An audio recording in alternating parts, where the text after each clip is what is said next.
Прво би сакал да го изразам моето жалење за одлуката на менеджментот на акционерското друштво Брако да се откажат од финансирање на фудбалскиот клуб Борец. Сакам да упатам апел до нив уште еднаш добро да размислат за нивната одлука и ако можат да соберат сили, барем да го финансираат до крајот на оваа фудбалска сезона, да не ги оставаат на сред пат на полусезона. Не навлегувам во причините за нивната одлука, мене претходно неколку пати тоа ми беше на некој начин најавувано. Не ми се допаѓа тоа што се случуваше на изборното собрание на Општинскиот фудбалски сојуз.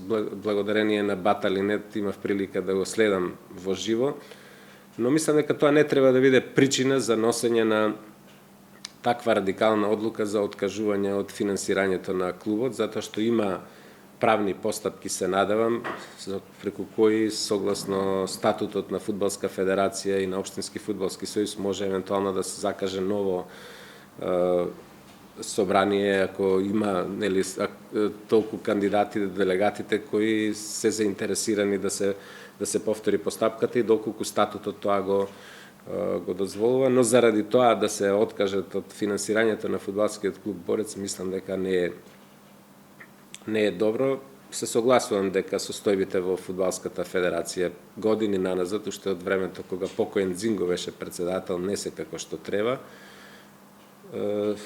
Се надевам дека спортските работници ќе најдат доволно сили, затоа што тоа што се случуваше во Велес, колку што следам се случува и во други општински фудбалски сојузи на нивните годишни собранија. За жал се сведува на лобирање, на обезбедување на мнозинство за да некоја група може да управува со Фудбалската федерација во наредниот период, но тоа не е моја надлежност да навлегувам во деталите. Пред да се донесе оваа одлука, Фудбалскиот клуб Борец се обрати да одобриме 12 милиони денари, со барање да помогнеме со 12 милиони денари. Сакам да ви кажам дека општините со закон се обврзани да помагаат во финансирање на училишниот спорт и на масовниот спорт, а не во квалитетниот, посебно во професионалниот спорт.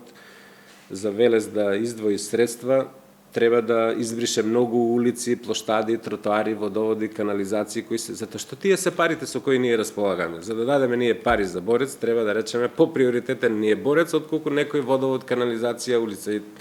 Ме разбирате, така да ќе разговараме на оваа тема во наредниот период. Со нетрпение очекувам да видам како ќе се развиваат работите, што ќе се случува со Борец. Вие веројатно имате повеќе информации од мене, но пак уште еднаш користам прилика да упатам апел до менеджментот на Брако и до тие што досега управуваа со Борец, ако има и најмали можности да ја преиспитаат својата одлука. Се разбира, тој што дава пари најдобро си знае каква му е состојбата и кои се причините зошто носи таква одлука. Лесно ни е нам од страна да гледаме и да наоѓаме манија, меѓутоа сепак некој издвоил €1.000.000 досега и треба фудбалските работници, особено кои присуствуваа на годишното собрание и воопшто сите што се во спортот, да имаат поголем респект и почит кон спонзорите, затоа што во спротивно ќе се доведеме во ситуација да нема спорт во нашата земја.